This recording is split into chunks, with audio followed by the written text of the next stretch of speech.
Probably are some stragglers. Anybody out there?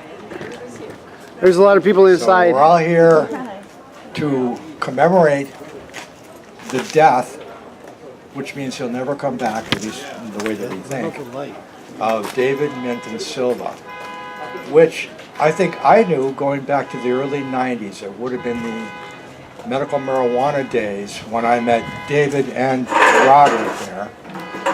He was a founding member of WHAM. He was, as are many of the people in this in the area right now, he was an activist among activists. I mean, I look out among the folks, and he was able to take on difficult issues that are right here, which is, I think, what I love and miss about David. And as he mellowed, as he grew older and mellowed, I'm sure he had his flaws, he was able to interact politely and discuss and be a very nice guy and have a presence at city council. I miss the guy. But I hope that he, whether or not he's in a better place, he's at peace. Anybody else want a shot at this? I got a big long speech, but go ahead. No, Robert will not get off the mic. No. I want to thank everybody for coming here today because I've spoken with almost every individual here. I've given you a hug, and you are people of love. You're people of love. And that's what David was. He was political, yeah, he had a great conscience, but he was always coming from the spirit of love. And that's what we started in the 60s, you know? That's what we hippies and earth people, we gotta get right back to Mother Earth. That's what we've always been about. I'm an English immigrant, and so America has meant a heck of a lot to me. A heck of a lot. I've met a whole array of Americans. Poor ones, enterprising ones, and rich ones. I've met them, met a lot. I just want you to know, I'm happy to be a British immigrant here.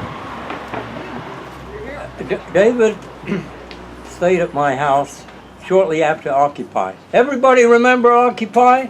Whose streets? Our streets. Yeah, whose town? Our town. Their town. Whose landlords?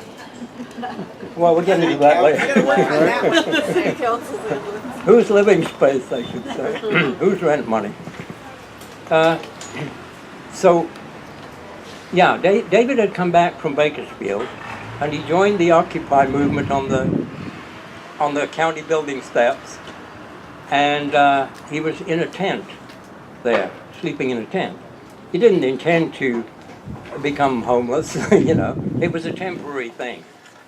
So I saw him there, and I said, David, you got to come to my house, you know, I'll give you a space to live.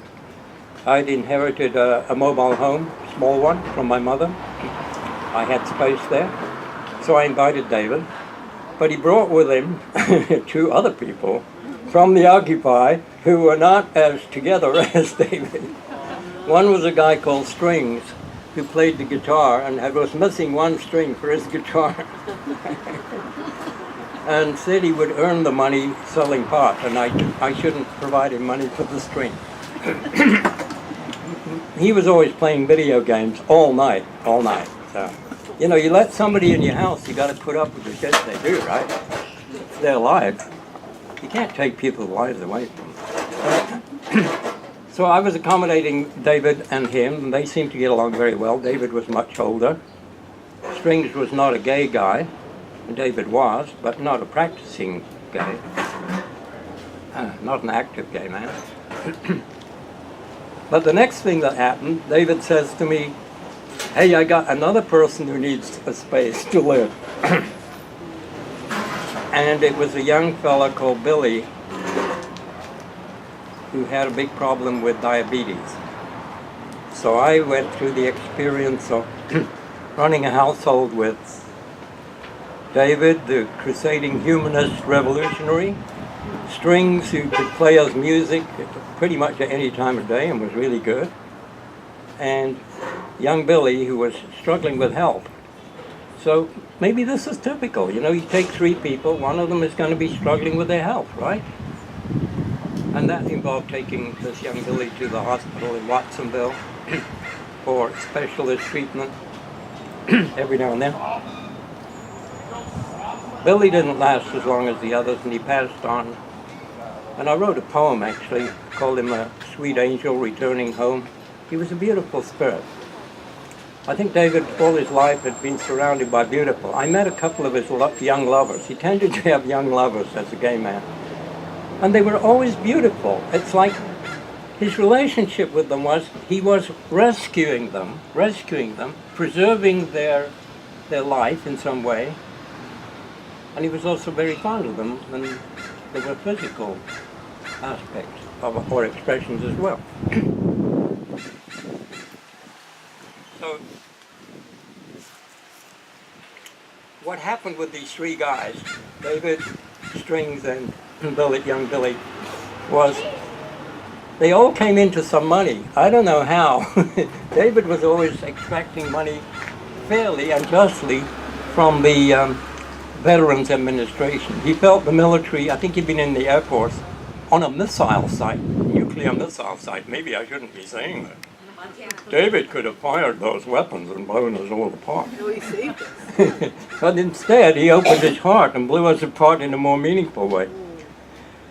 No, but these 3 guys formed a little clique, and they had money between them, and they would, in the winter, in the middle of winter, because they were hardy from camping out at the Occupy camp, they would walk through town, all the way from Live Oak, right into town, singing all the way, smoking their joints invisibly on various street corners, and they were just characters. David was dressed in his pantaloons, his silk, strange clothing, very colorful clothing, a real Rainbow Nation sort of guy. And my girlfriend and I would be driving along and say, who are those 3 crazy people who are walking down the street? Oh, they're the people who are staying in my house. Oh, wow. So I don't want to go on, but I just wanted you to see the comic side of David. A lot of people don't know that he had a whole career in Hollywood. David was a script writer. I think he was an assistant producer. I can't remember. Maybe Cinematographer. his niece. Can you remember anything? He was a film critic also. Film critic? He worked in the RFK campaign. Yes. He told several of us that he was very instrumental.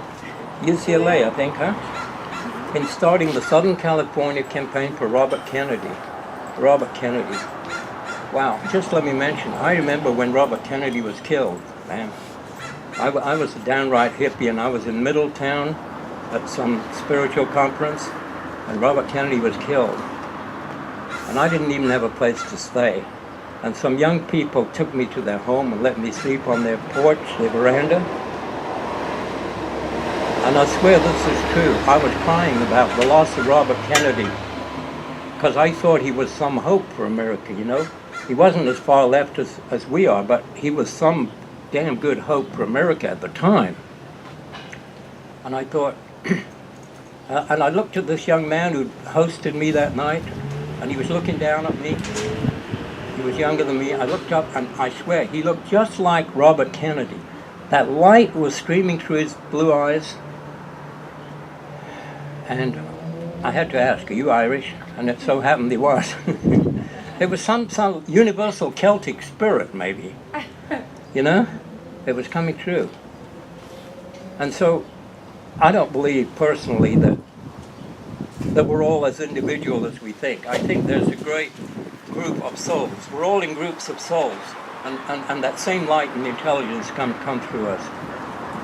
And you know, David Silva, he was one of what I would call a humanist revolutionary.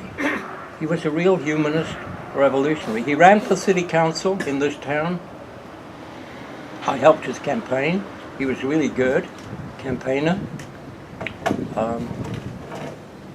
He was colorful, he was a lover, and I just loved, this my last conclusion here, I just loved when he would sit in front of city council and get up to that microphone. Yeah. And he could be kind to them. He could thank them sometimes for what the progress they seem to be making, but he could castigate them roundly Yes, in the very tradition good. of the Honorable Robert Norris, Counselor at Large, fellow revolutionary. David could castigate them in his own particular way. He had a way with words, and he really could make them feel both good and terrible, which is what they are. Very well. Okay, Thanks, Nick. Well said.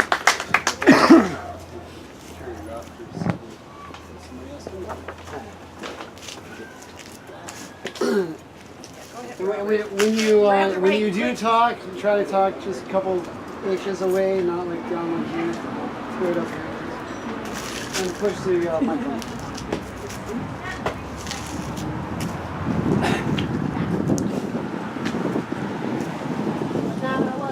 Testing. How's this going? So, I can't really follow Nick's heart-filled encomium. It really, I didn't have the same kind of personal feelings. I actually wrote this thing out called Staying the Course with David Silva, which is really an attempt to turn his memorial into a political rally, which is probably ill-advised, to say the least. But that's kind of what I try to do a lot. And so I'll read a bit from this, and I'll leave a copy for people who are interested in it, who may, wander off to get a cup of coffee or something, or just relax. You're not my boss. You're not I my don't husband or I don't really wife. like memorials. I write, and it's true. I was telling some folks about this. They seem too late. If you want to celebrate someone, do so while they're alive. My old colleague Richard Quigley, who some of you may remember, maybe you don't, who died of cancer about a decade ago. He was an activist in Santa Cruz who ran for sheriff, who challenged, actually forced a corrupt sheriff, Mark Tracy, out of power. He had two funerals held for him before he died. Actually, judges came to his mock funeral because they were friends of his, even though he challenged them constantly in court. It feels to me like a form of feudal ritual hypocrisy in a way when you have a memorial.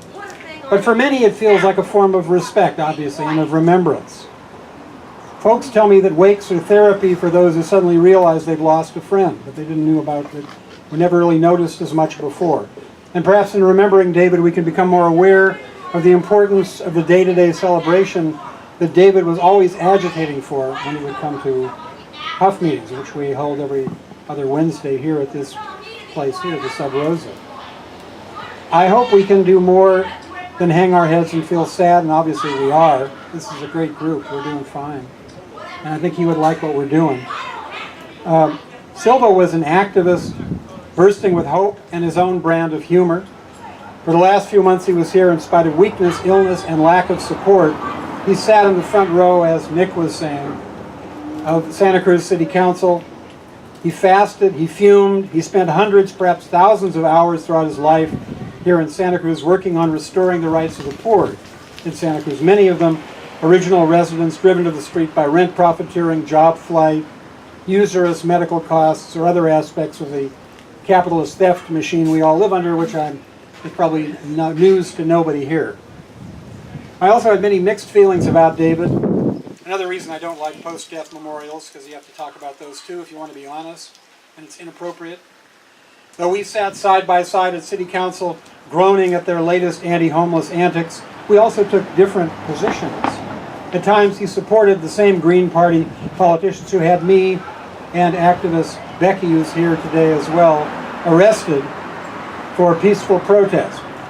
And some people who are here celebrating his memorial, like Nick, were on the interrogation team trying to run us out of the Green Party, or at least have us speak more in a friendly fashion about politicians. David was one of those too, but we were still allies ultimately, and we continued to work together at least years later. His reach often exceeded his grasp, particularly in the last few years. He'd offer to do things which he simply didn't have the physical stamina to do. He broke up meetings I was tightly trying to control with the "why can't we all get along" humor that he would give. I knew David mostly through his work on homeless civil rights, mostly sleeping ban. He was a key supporter and organizer for the two now forgotten initiatives in the 90s to remove that obscenity from the city's laws. For those who don't know, this is a law that makes criminal the actual act of falling asleep, whether in a car, theater, a cafe, any public property or much private property, indoors or outdoors, after 11 o'clock at night. And it is still on the books. At homeless encampments continue to be attacked, and they were in the last week here in Santa Cruz, and dispersed under these new liberal policies that David would be speaking out against if he were here. An activist in Santa Cruz, ex-resident John Tealking, driven out by the rising rents, who was also a colleague of ours, said to me on the phone last night, "Don't mourn, organize." This is becoming harder and harder for me to do these days in Santa Cruz because of my own flagging energy, as well as the fear instilled locally against hardy activism as the wars abroad and the war at home against the poor escalates. Now, John Tealking asked me to read this, so I'm going to read. This is 2 sentences from him, after about 150 sentences from me. Hello to everyone gathered here today to celebrate the life of David Silva. I didn't know David well. I mostly heard good things about him, being an activist who spoke out on behalf of the homeless. For that, I salute him, and may he rest in peace, and Godspeed to all of those who remain to carry on his work. A few weeks ago, Huff members voted to put together in David's honor, but more important, to continue the struggle he fought so long to further, a flash mob protest to be announced in the next few weeks. Even though it might be largely symbolic, I think this would be a more solid, tangible, and non-traditional mark of respect for David and what he stood for. So I brought along a sign-up list, which I'll put on a table over here, which will not commit anybody to anything, but will let you know if you want to be informed about what we're doing. And I think that David, he wasn't at the meeting where we decided to have this, because he was gone, but he was intending to come back to us and continue this work against the sleeping ban when his trip was cut short. So, as visible poverty becomes more insistent and cruel, calculated repression against the poor more extensive here in Santa Cruz, fences around the Loudon Nelson, don't use the bathroom, please. There are new policies everywhere in Santa Cruz that tighten the grip on poor people, not affecting most of us here. Most of us here are not homeless. But Abby here has done a good video on this, demonstrating new and vicious policies in Loudon Nelson. I recommend people go take a look at that. I hope that in Santa Cruz that we will continue to invoke the Silva spirit to continue this memorial as a form of direct action later this month. And when we do, I hope it'll be colorful, tuneful, and irreverent. And for more information, and I'll give out this flyer if anybody wants it. It's the same thing I just read. I'll have a sign-up list, and I'll leave it over here on this table if you'd like to be informed. Again, you don't have to do anything, but be informed about it. You can. Thank you. Thanks, Robert. All right. It's still on. Okay. So the day before the day that David died, after I had just heard that he had passed, I spent the whole rest of the day thinking of all the things that David had done and what a beautiful spirit he was and how much I enjoyed his company. I was hoping to get up here before I cried.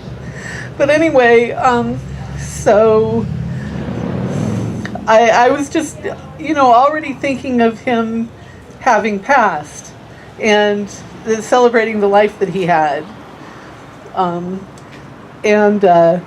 I slept in the next morning, and then I heard his voice very clearly in my ear. And he said, "Don't you think it's time to get out of bed, child?" And it reminded me of, who David truly is. And I appreciate hearing all the wonderful things that he did. And I know not everybody is going to agree with me on this, but he's been around. And he was very happy and joyful and exuberant. And there were a few other women who shared similar stories to me of having done their own kind of personal memorial of David and and commenting on how happy and joyful that he was. I think he actually was really excited to get out of his body at the end, and he's as playful as ever. So I apologize to those of you that are not of the same mind, but he's around, and he's dancing. So I just wanted to share that.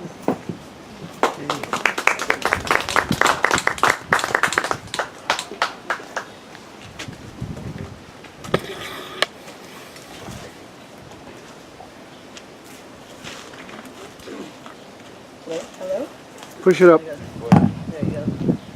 Hi, I'm Becky Johnson, and I've known David a really long time. I think we met in 1995 with the DA recall effort, which Robert Norris was involved, and Bob LaMonica, Nick Whitehead, and maybe a few others who are here as well. Coral, was that you too? She's nodding her head. Yeah, we're that group.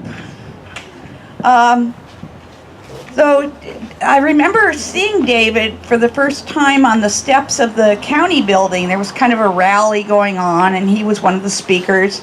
And a friend of mine I said, "Who's that?" And she says, "Oh, that's David. He's going to die."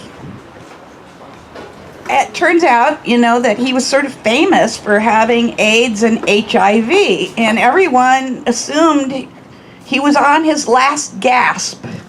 Well, this became a form of humor throughout his life, where multiple doctors would tell him he had 6 months to live at best. And they were always wrong, these doctors. They were wrong every time. It got so that one of his social workers, and he went to a doctor's appointment, and the doctor says, "Well, Mr. Silva, I hate to tell you this, but your life expectancy is like 6 months or less." He and his social worker started bust out laughing, which really surprised the doctor, because they didn't usually get that reaction. Ironically, let's skip to the end, and I'm so happy, Nina, that you're here. His niece, who I just met today, and would have. No, it's probably better we didn't know her meet earlier. Well, anyway, everything we hear from David, these stories, we never know what was true. So Nina can correct me on any of these stories as far as she knows, and that's our best information, I guess. Let's see. The story goes is that he was of Portuguese immigrants, and they lived in the Central Valley, but he didn't speak English. He was speaking Portuguese in the household. His mother was a teenage mother, and because of the Portuguese culture, they just wanted to ignore that their daughter had become pregnant, and so she went through this whole pregnancy without getting any medical care and they also told her, well, just because you're pregnant, you still have to do all your chores and stuff. It was kind of a harsh life. And so when she went into labor, she was out in the barn. They were dairy people. And so she went into the cleanest part of the barn she could possibly find to give birth to David. It was the manger. He was born in a manger? She's nodding her head. Okay, ding! We got a ding on that one. Okay, so when he was only 5 years old, Belma was her name, and she had been forced into a marriage that was not a happy. It was kind of an arranged marriage, and she was very unhappy in this. So she'd had another child at his sister. And that was your mother, right? Your mother. Yeah, and because she had to escape this intolerable situation, she left the sister with the aunt, and then she took David and she went to Monterey with him when he was 5 years old. And that's kind of where his early life, what he remembers growing up in that area with her, and she struggled, and there were incidences that are disturbing, really, not anything beyond, that she had any control over. So David had this difficult life. He went back to the farm, I think. He didn't actually learn English until he was like 10 or 12, which is strange, being born in America and not learning English. Sure figured it out. Later on, again, the family struggled, and when he was 17, there was just, I think his parents were fighting, his mother had taken off with her new boyfriend, the father was gone, and David's the only one left home in the house, and the sheriff and the landlord show up and say, "You guys are evicted, out." And there is David, 17 years old and homeless. How shocking. So he decided, well, I guess it's time to join the army. And so he went to a recruiter, and he was too young. So they put him up in a motel for 2 weeks until he turned 18. And then because he got on the wrong bus, he didn't get in the Navy, he got in the Air Force. So he ended up 4 years in the Air Force up in Montana at this Air Force base up there, which he considered that it was like isolated duty, even though it was in America, right? I guess another story from there is this was a time when everybody was worried about Russia, and everybody was afraid that the nuclear war was about to break out, and everybody's on tenterhooks with this and everything. That's today. Kind of like today. And so David was one of these by-the-books guy. He was the inventory control manager at this Air Force base, so he knew everything he knew was classified. Every screw, every part, every chassis. If it came in, he had it on his checklist where it was and when it came in and out and everything. And he could tell that they were building up to another big military confrontation because they started loading up 3 times as much of the military supplies and everything. And then they kept having these drills that, a couple of times there were some guys that thought that the drill was real, and this happened more than once, he said, and they were ready to launch a first strike attack on Russia. And there was just a small core of people, David was one of them, who said, wait, we've got to go by the manual, there's this procedure, you got to do that. And they held back so that we didn't launch nuclear war back then when he was in the service. Thank you. There was a hearing later on about it, and they all talked about what had gone wrong and happened, and one of the generals said, "We would have won anyway."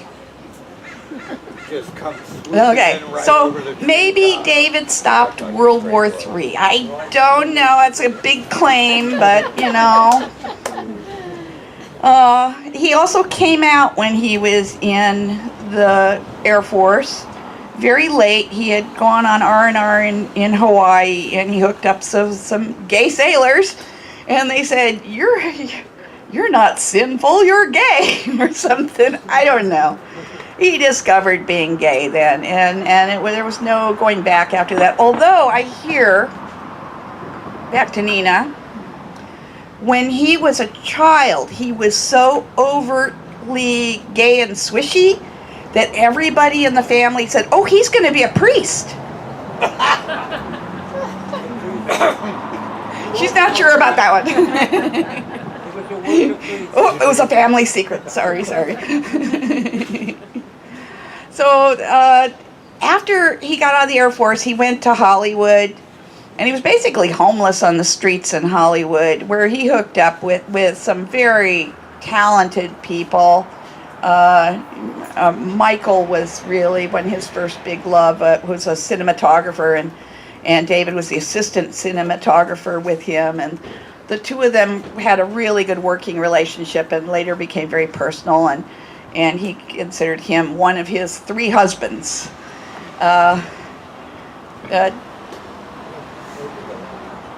Let's see. In 1997, Dan Hopkins and I were proponents on the first sleeping ban initiative, attempt to repeal the sleeping ban. And that effort was not to be. We got rained out by El Nino. We got signature gathering. We were kicked out of the post office, out of the library, out of churches, out of every building we took refuge in. Up at UCSC, they kicked us out of the McHenry Library in that big kind of lobby area, huge space. They, oh no, you got to go stand in the rain and gather signatures. So that was not to be. But David certainly fought against the sleeping ban at every twist and turn. He started the rolling fast, which was also not just a fast from food. Some people fasted from food, and that's a traditional fast. But he had a sleeping fast. The sleeping ban is in effect from 11 p.m. to 8:30 a.m. That's 9.5 hours every night. So he was asking people to forego sleeping between 11 and 8:30 a.m. and not sleep at any point so that they could abide by the law if they were homeless. And I don't know if any of you ever tried that. Super difficult. It just such a painful and health reducing thing to do, and yet we ask homeless people to do that every night of the year, including Christmas. There's another provision that outlaws blankets between 11 p.m. and 8:30 a.m. So David said that people could, well, you can sleep in your bed, but just don't use a blanket. Then you're violating Section B. Then he would ask people after they'd had this experience to call City Hall and explain what their experience was like. Yeah, so that was one of his ideas. He also worked on the Hate-Free Zone initiative that he responded to a hate crime up in Sonoma. A friend of his was murdered, and so he responded with pushing that forth as well. Let's see. I have to tell a little about the health. He started going into dementia really bad when he was living with us on Encina Drive. Very forgetful. It was really, really bad. And he was also having these episodes of seizures or something. And he was getting like 13 a day. And we started giving him the CBDs. His seizures went from 13 a day to 2 in the first 24 hours of using the CBDs. After he got his claim against from the military, he got his pension and his claim came through, and he did have money. There was quite a gap, by the way. Nick, where's Nick? Yeah. There was a big gap in there, babe. There you go. You were right, but okay. After he got his money, he started buying all of these super swanky, yuppie supplements and nutrients from a company called New Spirit Naturals, and especially shiitake mushroom tincture. He took the shiitake mushroom tincture, coconut oil, and CBDs, and he came out of the dementia and had no more dementia. And he had no tangible sign of HIV or AIDS. At the time he left to go to Mozambique, his doctor told him his T cells were the same as any healthy person, and they could not find any tangible evidence that he had HIV or AIDS. So he beat that too. Not that the doctors fucking care. They don't. And I have to say one final thing. Damn you, David, for going to Mozambique and being such a fucking drama queen, getting some exotic disease in a ghetto in Mozambique and have everybody go, is this someone scamming me or is this really David? just like him. What a drama queen. I loved him. I hated him a little bit, but I loved him. And he was an amazing person. He was very amazing. This is the lady that saved his life more than once.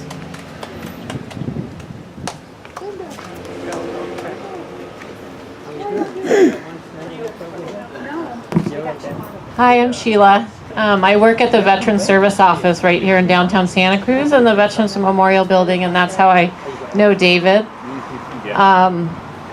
I love David because of all the reasons that people have shared. I mean, he was just a free spirit. He was always bubbly and joyful when he came in the office, but my boss did not have that experience of him. He told me yesterday. And I said, well, maybe it's because I helped him file his claim and got him a lot of money. Thank you. Yeah, he was a pleasure to work with. And he had to tell me some really difficult things about what happened to him in the Air Force and that base way up in North America. And, that's not easy to do, to tell a stranger, a young woman, about the things that happened to him there. So anyway, I was proud of him to go through that, and we got him everything, and he deserved it. So I just wanted to share that, mostly to make a plug for the Veterans Service Office. If you know a veteran, if you meet a veteran, please send them to us. We want to help them. We're a very warm and welcoming office. We're doing a lot of outreach right now. Some of my veterans hang out around here. Anyway, so spread the word. We're right in the Veterans Memorial Building. Thanks. Downtown. Downtown, yeah.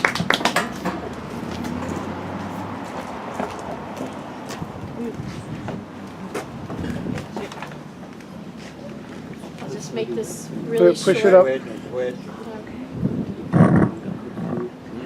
I'll just make this really short. I have one story about David. Thank you, where's Sheila? Yeah, thank you so much for helping David get that money because of you. One of the first things he did was donate a lot of the money to Food Not Bombs to get their van. And he was constantly asking us, what do you need? What do you need? When I used to be part of that organization. So I just really appreciate, because a lot of people say when they get some money, they're going to donate. And a lot of people end up using it for their own personal good, like travel. And he used that for traveling also, but he also took people with him and paid for their way. And very generous person, really giving person. And I appreciate his colorfulness at the city council. And I'm sorry, I feel bad that I wasn't, I wish I could have been there in Mozambique, that's all. Yeah, thanks.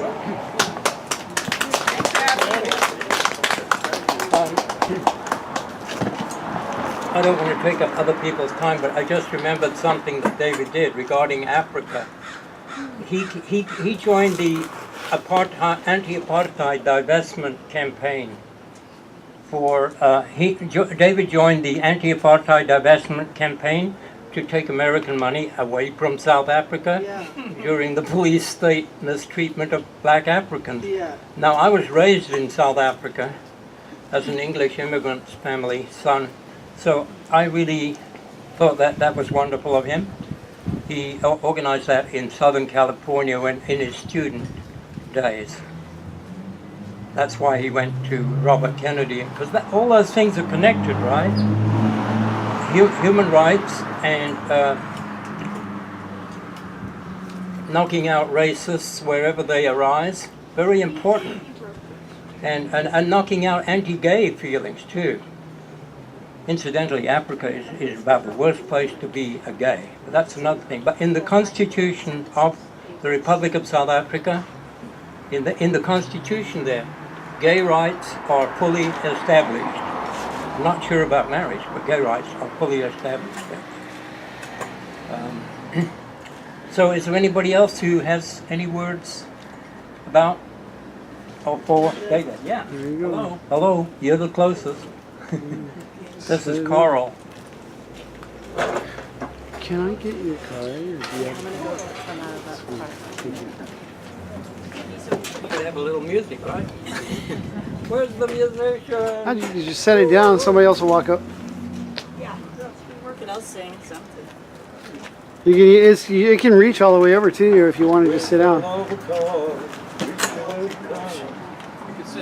We're all gonna overcome one day. Keeping on Hey, my name is Coral Brune. David had a real human rights soul and a very generous and playful creative side that I got to see since 1994. I first met Mr. Silva at a We the People rally.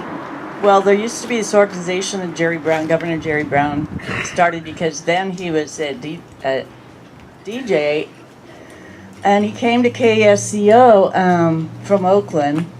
He had this show called We the People, and there's Charlie Phillips, David Minton Silva, Hey, Charlie. yeah, and Scott. Those are the three I remember at the moment, and they had some meetings, and that's the first time I remember meeting David. And so after that, we did the GA recall in '95, etc. And I really related to his political side, but also because I'm a creative person. He and I went through some adventures throughout the years, and I was in radio. He had a way with words. He had all this music that he was always involved in, and he had kind of a theatrical, venturesome side, and he was involved in a lot of activities around town. And then there's a period where he was gone for 8 years, and he had always kept in touch with people. He would mention them on the radio. He'd call in Robert's show at least, I don't know, twice a week maybe. And Robert's radio show ran since '97 maybe, I don't know. And so, he would hear that he needed a place to stay, and then he had 2 cats with him. I remember him coming back. And he made it back to Santa Cruz, and he'd taken care of his mother all those years. Well, she needed some help. Was that in not Bakersfield, was it? Tulare. Tulare.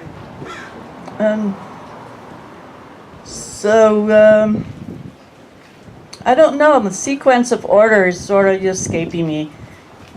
He ended up coming here. He stayed with a few people. Nick. All the people that mentioned his loving, caring side, it's all very true. He just had everybody's welfare in mind. Sometimes, of course, his own, but it was really done with a great spirit. And he would go to city council meetings, and he would be downtown. He would dress colorfully. Everything that's been said is, what David was about. So he was very generous, and he had some medical issues. When I tried to work with his care providers, it wasn't always, real clear what he did need, because he was sort of running the show and telling them what he thought he needed. So that's the way that was. And they thought that he needed assistance, so I got to work with him as a in-home support person for about 2 years. No, it really wasn't that long, but I feel like, I was his friend anyway, so he did need help driving and getting to appointments. I took him a few places and had him on my radio show, and see Uncle Dennis is here, helped start free radio. So there you go. And we ended up traveling overseas, and I was there, and he when you get so far away from your own doctors, you realize what you need when you get there isn't there when you want it, and it was a bit daunting because he was trying to reach out and trying to get everything he needed there, and it was a little bit touch and go, but it was very enjoyable that he got to do what he wanted, to go to the Portuguese port, and I think he went to at least 3 of them. One was Goa, India, another was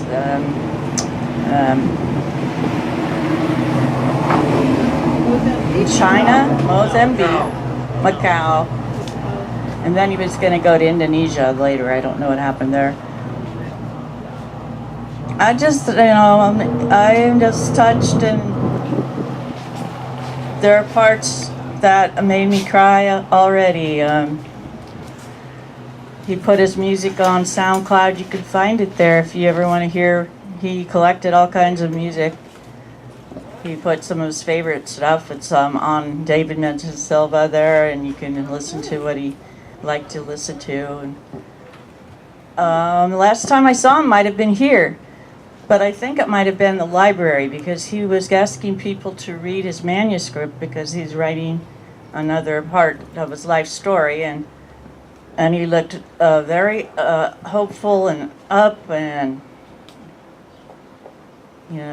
everything that people have gone through with David always gets resolved, and he was very cheerful and kind, and it's just that he did have a need for some medical care, and he did have a rundown energy, need to rest sometimes situation, because he also went to food not bombs. He slept overnight, and Abby knows about all that.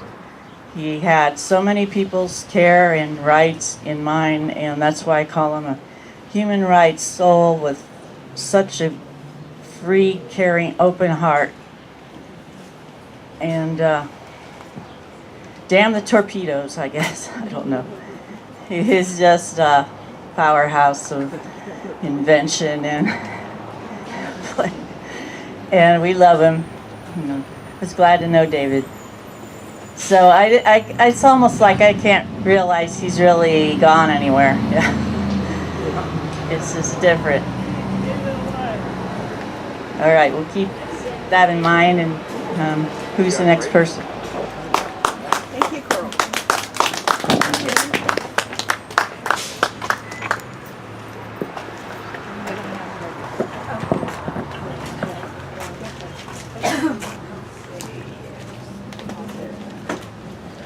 Are you next or again? No, I was going to add something, but if there's someone who hasn't spoken yet, please go first.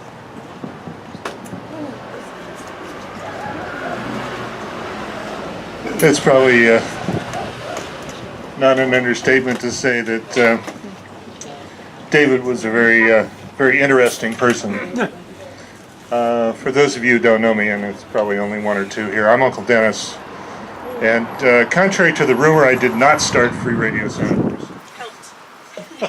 I didn't even help, actually. No, there were some very important activists who started Free Radio Santa Cruz, but I was not among them. Though I have been involved since 1997. I didn't know David very well in person, though I was aware of the things that he was involved in and doing here in Santa Cruz. I obviously was involved in other things, also as an activist here. But my main interaction with David was through email. One of the things that I do for Free Radio is monitor the incoming email for the radio station. And every week there was usually 4, 5, 10, 20 emails from David, all of which got forwarded to the collective or to the various members they were addressed to. But they were all pertinent. Some of them sarcastic, some of them humorous, but David was involved, I guess is the word. And as I look around me here, I see other people I recognize from Santa Cruz who have been involved over the years. And I want to thank David, and I want to thank you all for your involvement. And some of us are going to be around a while, some of us aren't. So anyway, thank you, David. Thank you, Uncle Dennis.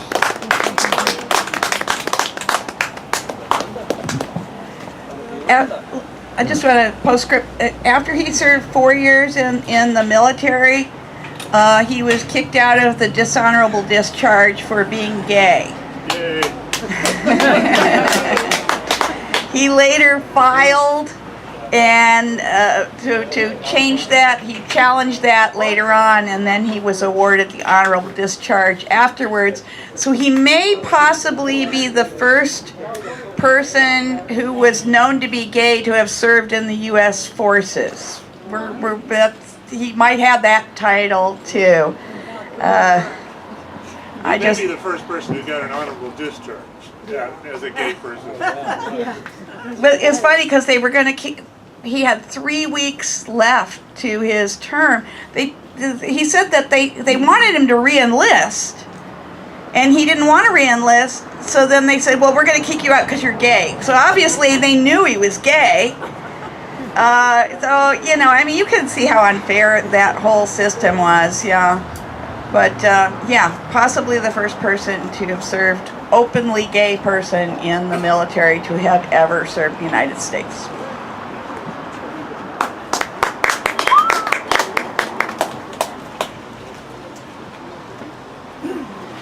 Hi, I'm Linda. Maybe most of you have met me, I hope. Anyway, is this? Push the button. Push the button. Whoa, lovely. You have to turn them on, huh? Lovely Linda. I didn't realize till I heard he was dead how close I felt to David. So I'm working on owning that before it slips away. He's an important person in my life. I've already shared in writing my kind of some of the things I thought were significant or important or touched me deeply about him, and you can see it on any day, but I'm trying to ignore the fact that I'm deadly afraid because this is being videoed, and I want to make a confession up here while I have the opportunity.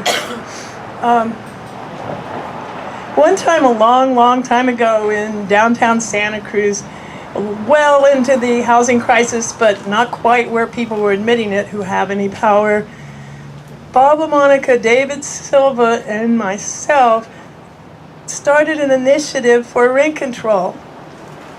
And what I need to say up here is that David failed. I failed. We both failed. We needed only to have found a few people to take our places, 2 or 3 for David, 1.5 for me maybe. And it could have happened. I'm not saying rent control could have happened. I'm saying getting a lot of votes on this initiative and educating even more people than that could have happened. But I'm a cripple. David was crippled at the time. We just totally failed an ambitious project. And why I think it's important is because it's this kind of community here that can start a SubRosa or Food Not Bombs that can have a free yard sale. Free sale, I don't know how to have the language, but we can fail each other, and history is kind, and our friends still love us, and we can get up and do it again. And so I find in my oldness of life that there's room for crippled people, that there's a lot of things volunteers can get out of life besides noticing that they're mistreated by a mainstream that they didn't want to be a part of if they were thinking about it, and that the kind of work that people who fall down, whether they get up right away or whether it takes a while, has been embraced by the kind of community of people that seem to care about us. And having David for a friend kind of amplified my awareness that people are trying to be tolerant of those of us who are different, those of us who some perceive as lesser. And I really needed his kind of exaggerating play because I get too serious. So I have him to thank for my facing my own limitations and being a little less of a risky person for everyone else, and for the work that we were able to do. And I'm thanking you too. And I'm apologizing to Bob and Monica. For what?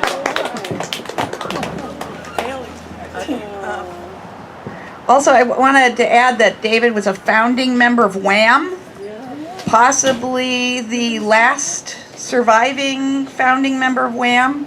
I haven't heard any official notice on that, but it seems likely. And he also, when we were looking, the Green Party was looking to get the endorsement from Congressman Sam Farr.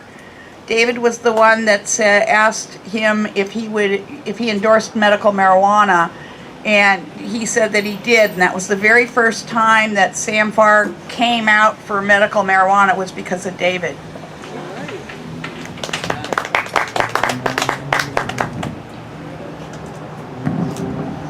Hi, my name is Lee. I knew David only in passing. I was unaware of most of his, how would you say, activities, what the things he actually did.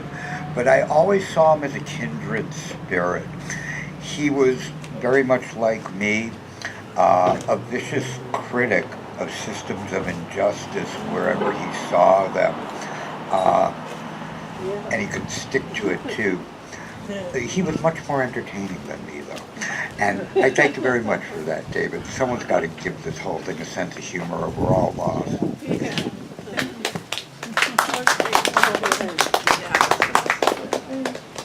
Gail. Gail. Come on, Gail. You want Gail? We want to hear from you, Gail. Gail. Oh.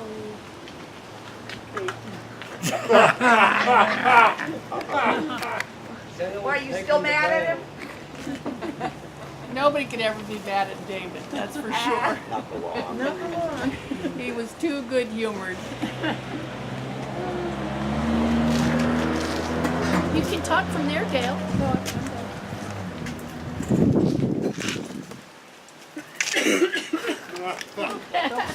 Now you can really talk from there.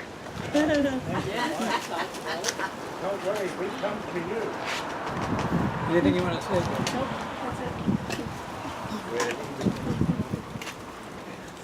it.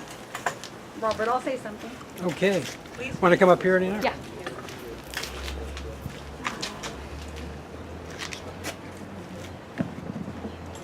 Hi, my name's Nina. I'm David's niece. Just wanted to thank everybody. Wanted to get a chance to listen to what everybody else had to say. What I remember about David was when we were young and he lived in LA, we'd go spend the summers with him. And he was always the fun uncle. We had a blast with him. And he was such a free spirit, like everybody was mentioning. And, he never had any kids of his own, so we were kind of like his kids. And we had a small family, but we were all very close. We kind of grew apart a little bit as we got older, but, the distance. I wish I would have got a chance to come out here more. He asked me to come a lot.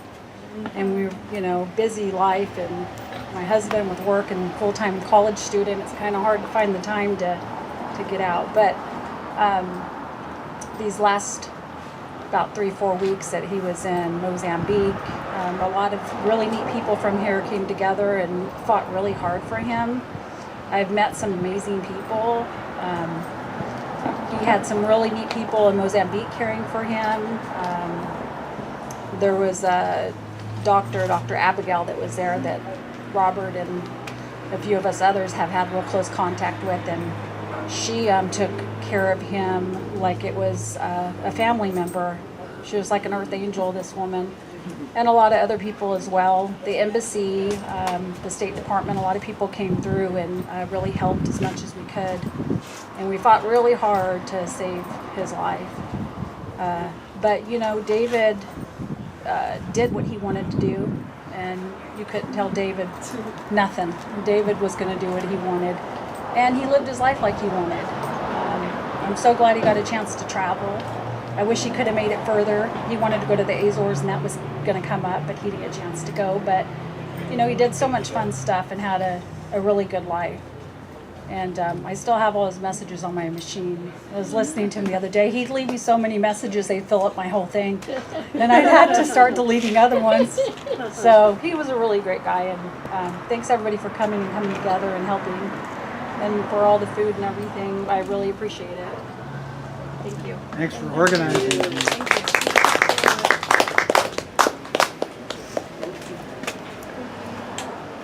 Keep coming back. You know, David was involved with the AIDS, HIV crisis, and it was so terrible. Young people were dying left and right. David's doctor died, his agent died, his lover died. People were dying all around him from this terrible disease. And he went to so many funerals that people started asking him to organize their funeral for them, and he ended up organizing 40 funerals in Los Angeles. Can you imagine that? So for the man that organized 40 funerals, here we are. This is what he gets us. It's from the heart.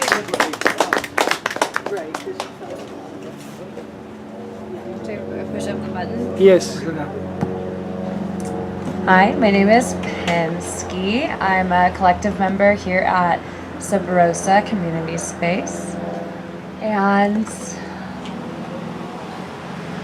when I think I was staffing a Huff meeting a little over a month ago, and I learned from Huff members that David had passed away and that they were looking for places to have a memorial and were interested in SubRosa. I offered to be the one to staff SubRosa for the event. You're very welcome. Glad to be here with all of y'all.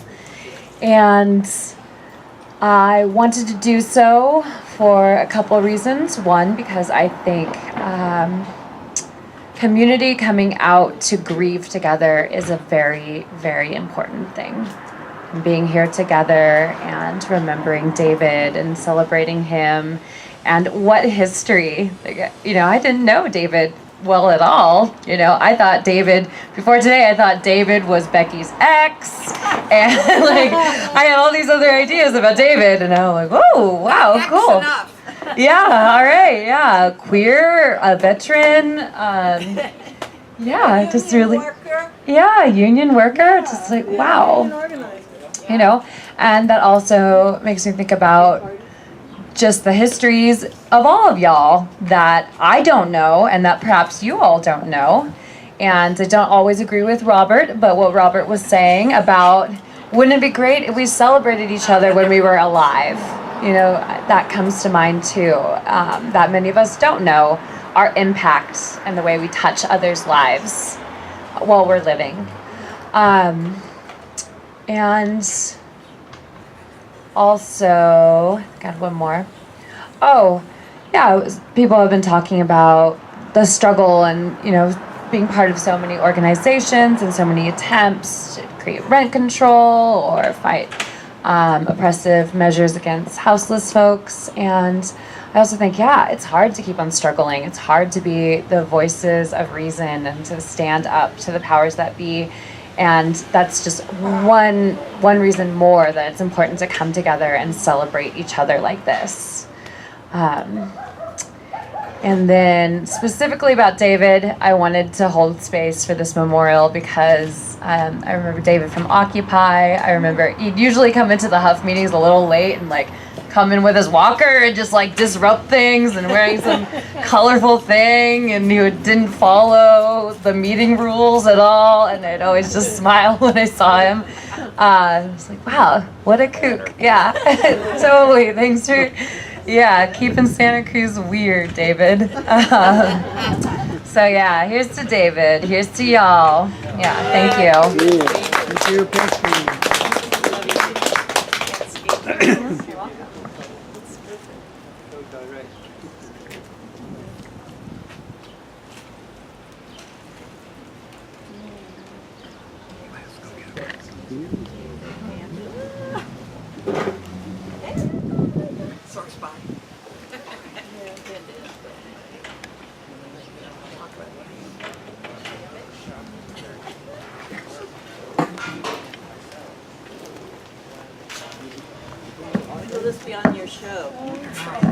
This will be on my show probably tomorrow, assuming I can get my computer to work. Between 9:30, probably from 9:30. It's about a 2-hour deal that we got here. I also brought along a computer donated by Gloria here for the moment, which has some old stuff from David on it from 20 years ago when he was being interviewed by community TV at the time, which I guess Becky talked about, you perhaps too, Coral, about the sleeping ban initiative. There were several of them that were proposed in the 90s. And there was he spoke about it quite eloquently and extensively on the air, and it's available as a YouTube file, which I've yet to post. I mean, it was saved by Becky here, who has innumerable video tapes she lent me, and I transferred them into a computer, but they haven't yet been put up online. However, we can hear the audio if you want. If anybody comes to me after this is over and wants to hear David, we can set it up inside. I think you can also hear it by going online to the Huff website.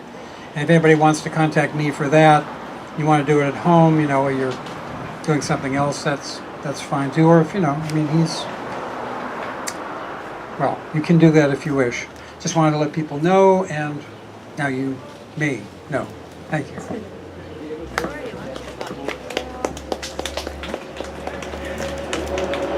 There she goes. Dean, go get him, Dean. I didn't know David. She's just grapes, that's all she's going for. Because I knew he was a good friend. And, that was really interesting to me about how generous he was in the homes. Yes.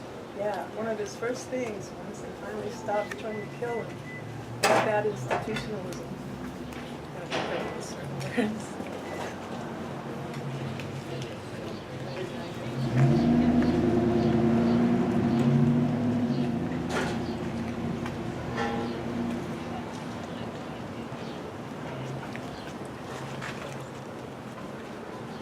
Well, I'm gonna open.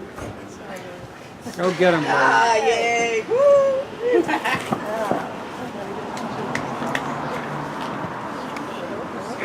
Push up now.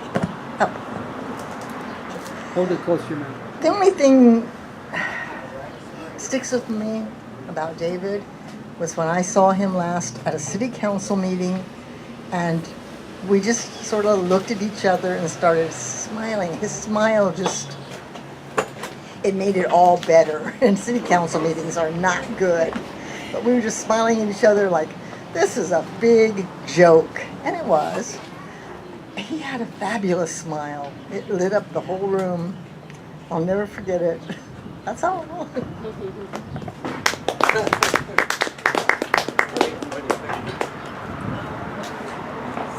I would like to prompt the cheer.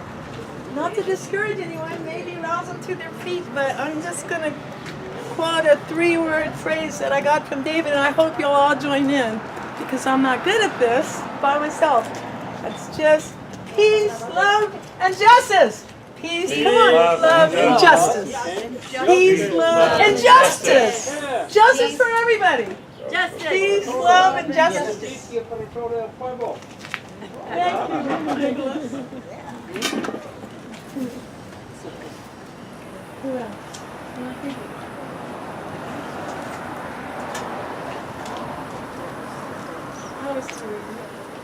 Dennis Etler.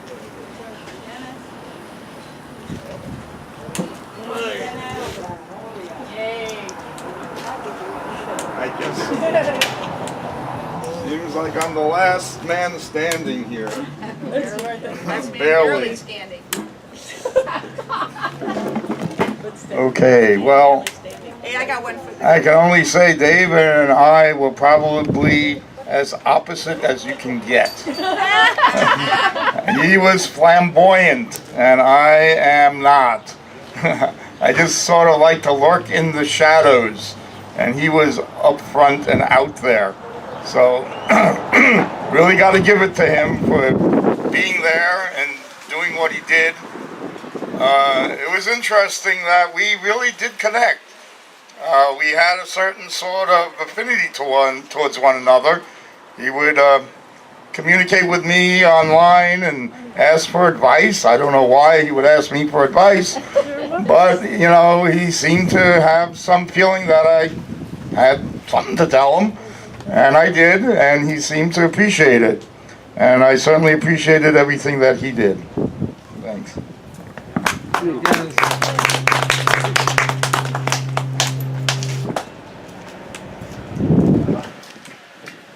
So a reminder for everybody, if you want to be contacted for this flash mob event that may or may not happen, sign the list.